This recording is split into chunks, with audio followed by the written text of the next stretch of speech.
Takashi Murakami is one of Japan's most colorful and playful contemporary artists.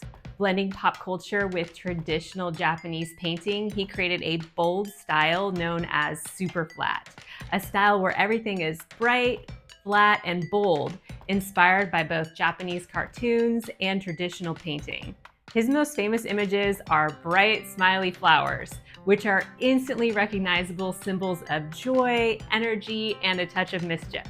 On the surface, these flowers often seem bright and cheerful, but they can also appear anxious or even menacing, hinting at deeper emotions beneath the surface. Alongside them, you'll often find his other favorite motifs, mushrooms and skulls, playful yet thought-provoking reminders of life and death.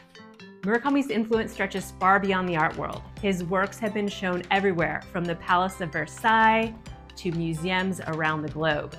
He's collaborated with Google, Louis Vuitton, Vans shoes, and the Macy's Day Thanksgiving Parade, as well as with music stars like Kanye West and Billie Eilish.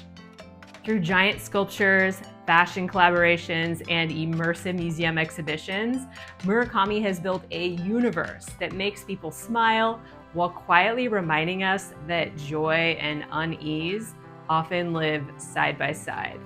Be sure to click here to check out my entire playlist of artists' bios.